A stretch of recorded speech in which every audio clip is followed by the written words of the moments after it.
Hai. Hai Theo, kesepian lo ya? Kamu nyusul dong, please. Hai aja gitu. Seneng banget deh, akhirnya kita bisa liburan bertiga lagi kayak gini. Udah lama banget tahu nggak ngumpul-ngumpul kayak gini. 3, 2, 1. Keren kan?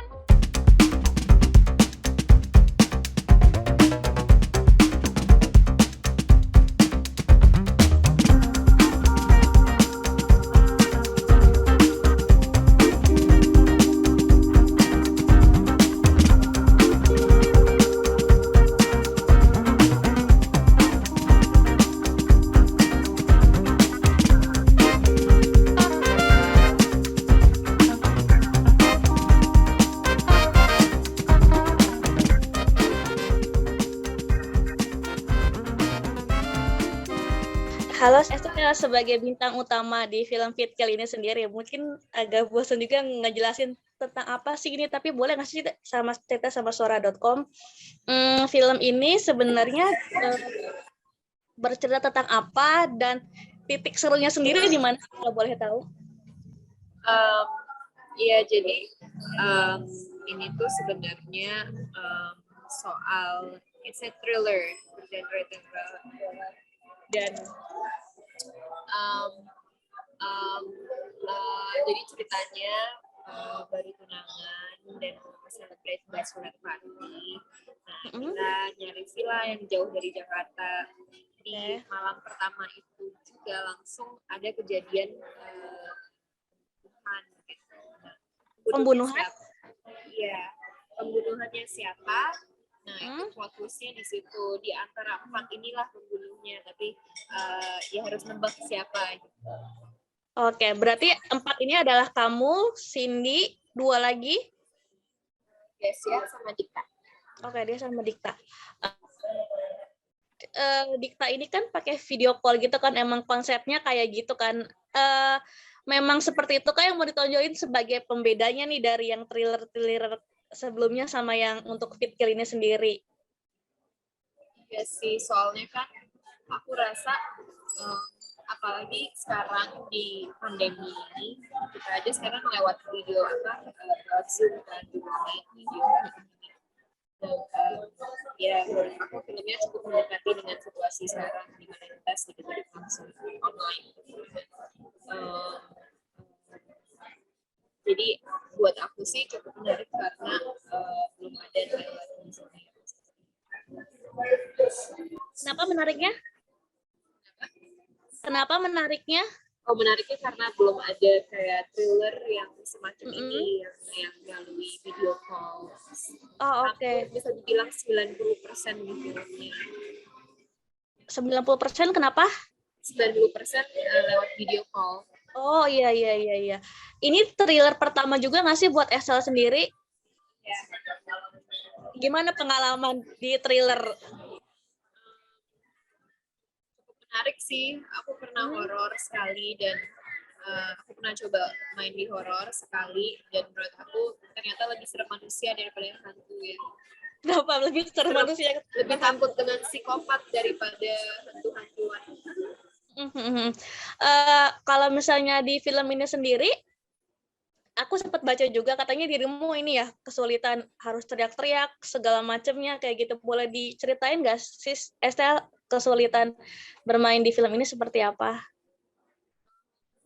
Kesulitannya mungkin sebenarnya kesulitannya tuh yang biasanya ada lawan mainnya aksi, ini aku harus ngeliat kamera langsung dan harus lebih berimajinasi lagi gitu. Kesulitannya itu sih menurut aku. Kalau misalnya kayak actionnya, tarik-tarikan, berdarahnya justru menurut aku seru. Yang susah tuh pas harus langsung ngeliat kamera terus berakting. Yang susah kenapa? Harus apa? Langsung melihat kamera dan harus berakting gitu. Biasanya kan kita ada lawan mainnya kan, kita saling main. Oke. Ini nggak ada, kita harus langsung lewat harus lihat kamera. Nah, bangun emosi itu sendiri caranya gimana tuh? Ya harus menggila aja gitu, berimajinasi sendiri.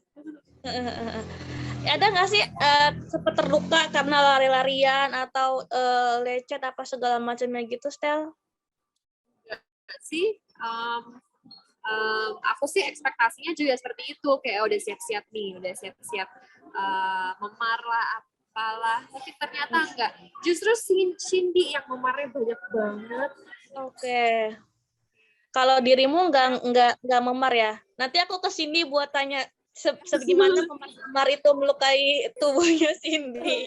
Aku sih enggak sih, aman aja, justru aku kayak malah nyari gitu, kayak aduh kapan nih sakitnya, ternyata aman-aman aja ternyata. Tapi ada adegan jatuh, keseret gitu-gitu nggak sih, Stel? Iya, ada sih, ada. Tapi untungnya nggak kenapa-kenapa ya. Bikin lagi nggak sih film thriller ini ketimbang horor mungkin kalau boleh dibandingkan? Kalau dibandingkan, ya tergantung sih.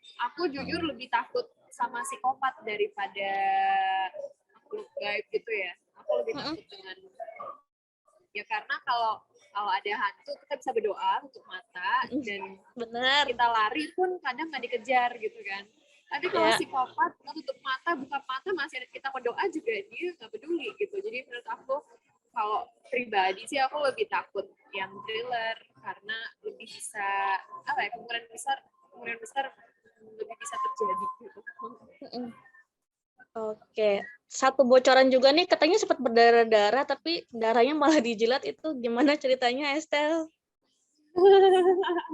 Iya itu, aku pikir kan, aku pikir darah, aku nggak tahu kan kayak gimana. Nah, kemarin tuh ada sempet taruh di darah di hidung aku gitu, terus nggak sengaja ke bibir aku. Nah, terus aku nggak sengaja lah, kok manis, aku pikir darahnya manis.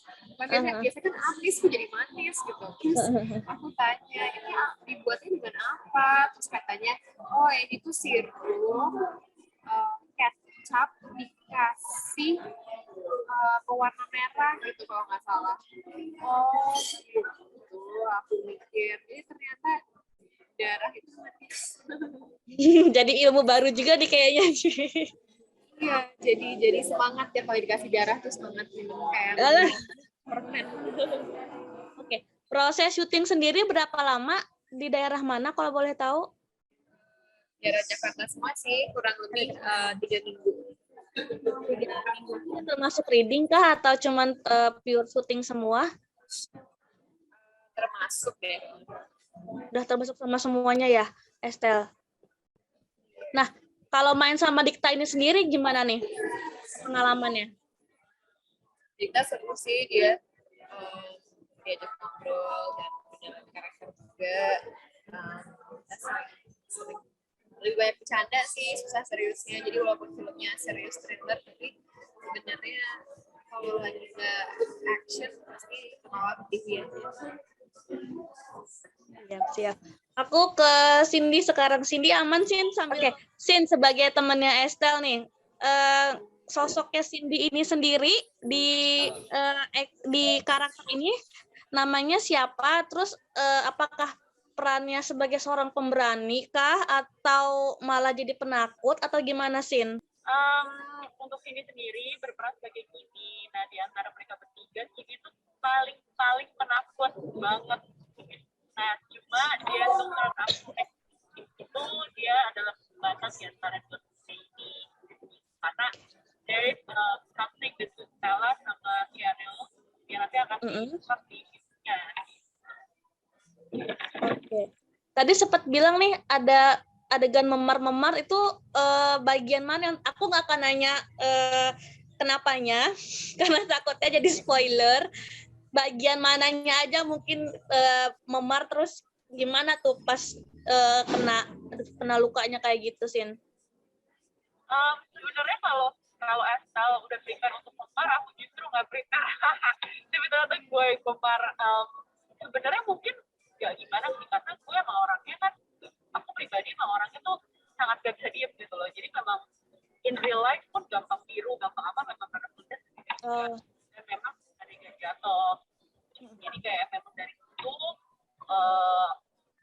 otomatis memar dari sana, cuma sebenarnya nggak termasuk berbahaya.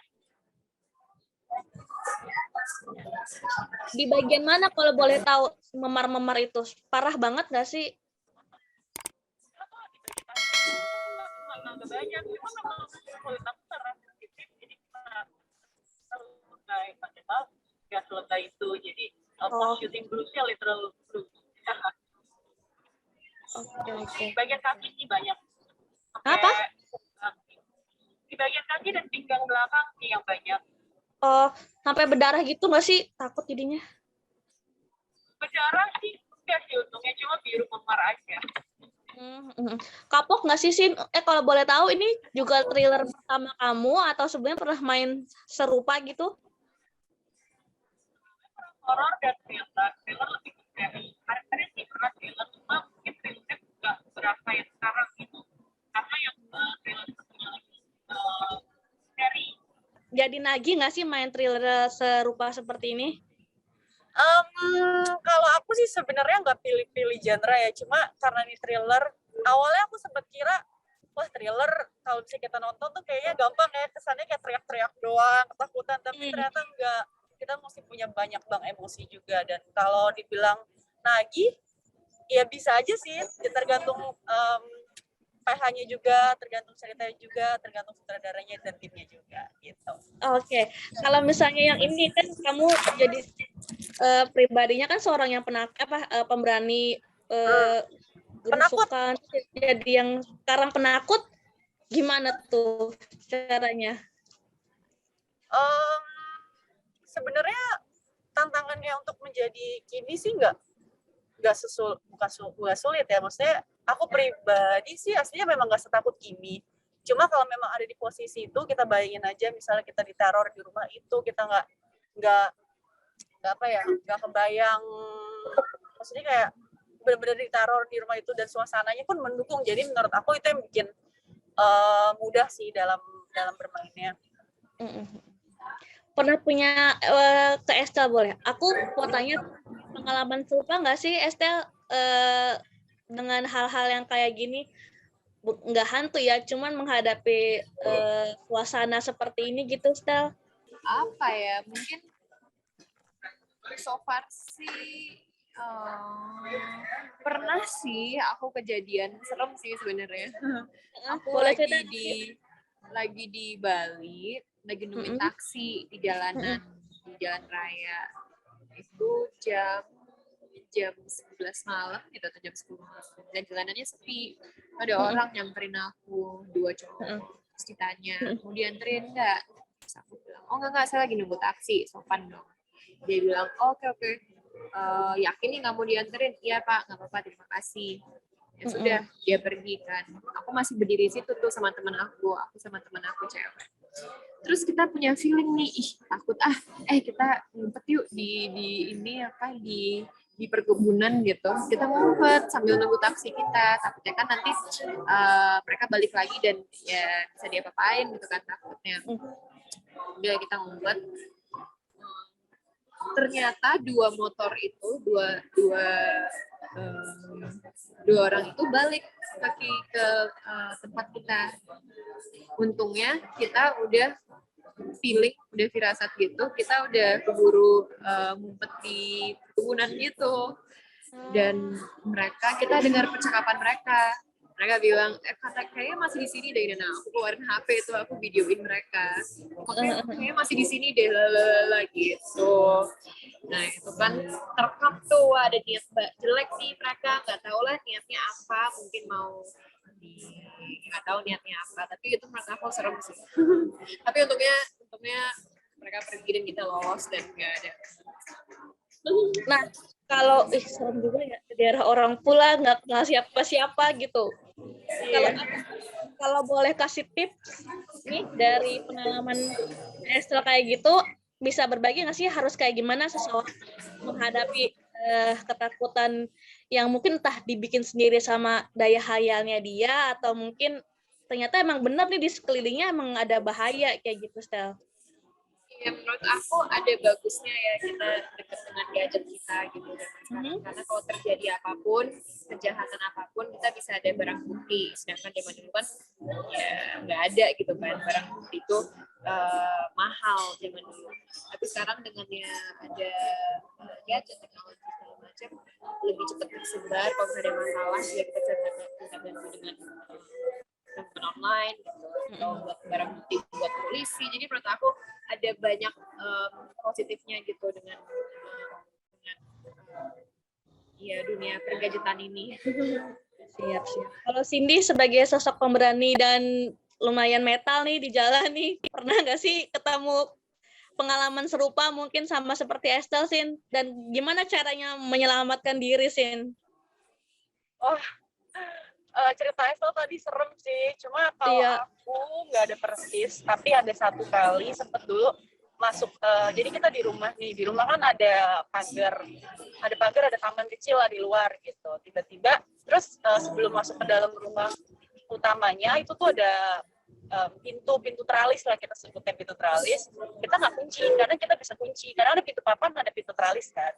Nah biasa kalau siang-siang tuh kita ada pintu teralis. Tiba-tiba ada orang di luar minta tolong masuk. Kita kaget, cowok gitu, kayak dia lagi kabur gitu, entah kenapa dia bisa loncat pagar kita. Terus ya udah, kita langsung kunci pintu untuk keburu.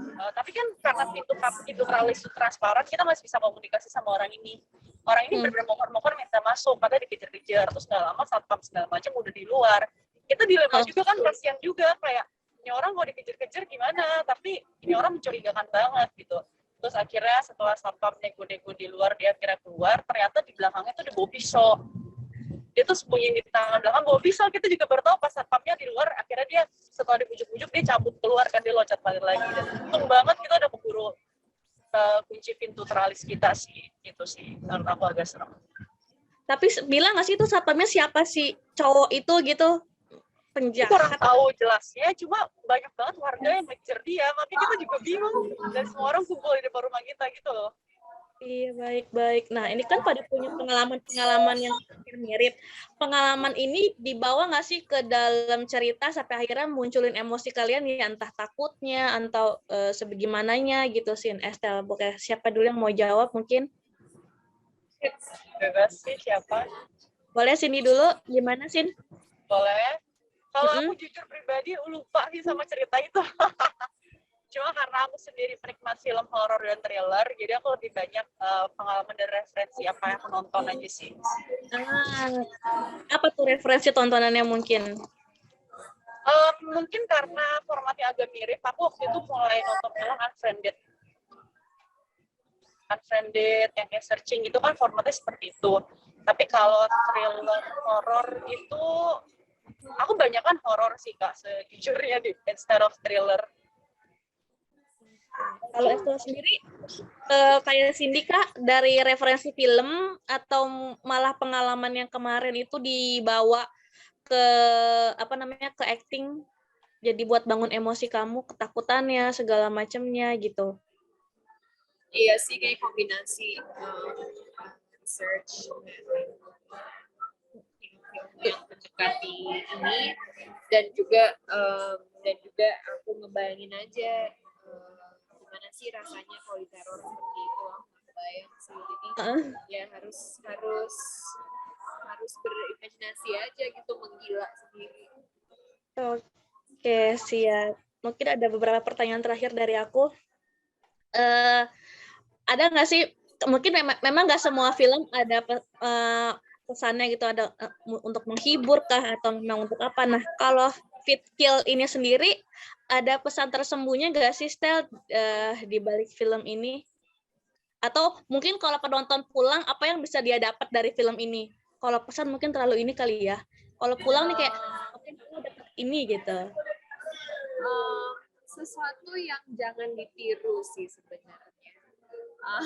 Soalnya emangnya aku nggak bisa spoiler, cuman sebenarnya ini kisah tentang persahabatan sih. Kisah soal persahabatan yang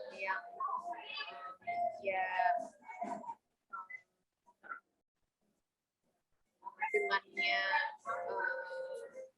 seharusnya sahabat itu di situ untuk kita saling curhat, saling bantu gitu. Nah, kalau misalnya ada masalah harus langsung dicurhatin gitu biasanya kan, seperti itu. Sampai random nanti ada masalah gitu. Dan menurut aku sebenarnya lebih pesan yang di secara keseluruhan,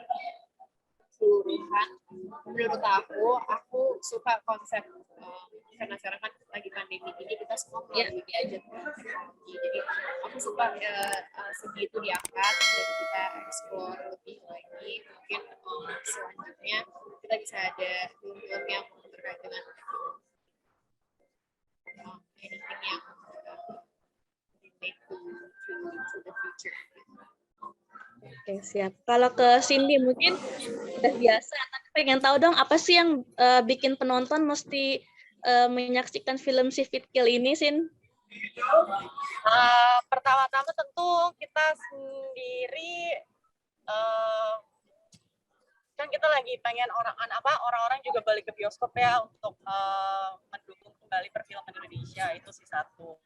Terus aku yakin orang-orang tuh sekarang di pandemi udah almost 2 years, orang-orang juga udah kangen nonton bioskop kan, itu sih sebenarnya insentif utama. Tapi kemudian menurut aku ini adalah salah satu film Indonesia yang formatnya berbeda, jadi sayang banget kalau dilewatin gitu. Besides ini memberikan genre yang berbeda dibanding film-film yang sekarang juga lagi beredar, kayaknya lagi banyak drama dan romance ya. Nah ini kan suguhan lainnya gitu. Menawarkan ketegangan ya. Betul. Siap. Terakhir mungkin, kan di masa pandemi kan banyak juga nih bermunculan ilegal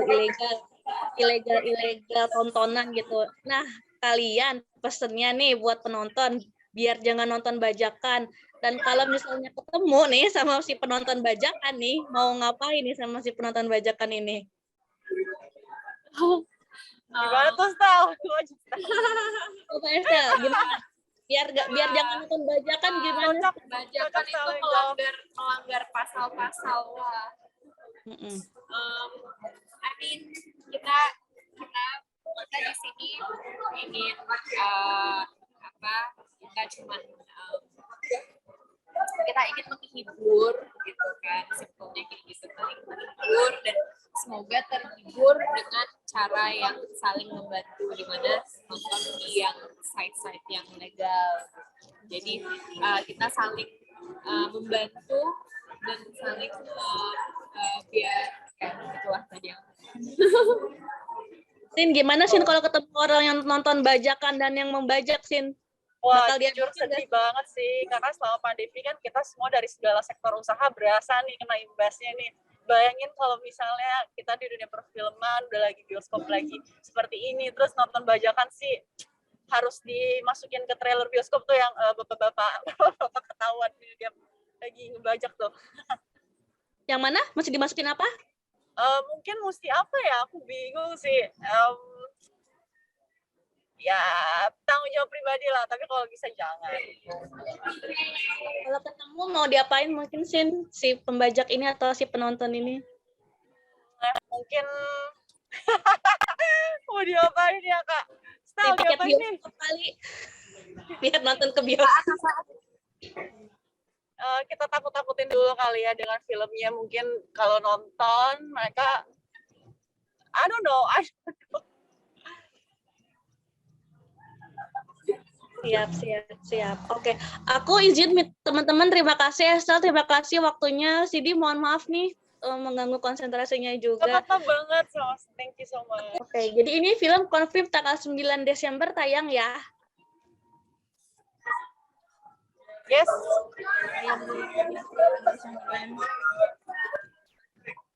Siap. Aku terima kasih banyak waktunya teman-teman semua, sehat-sehat selalu di pandemi ini. Thank you so much, Safa.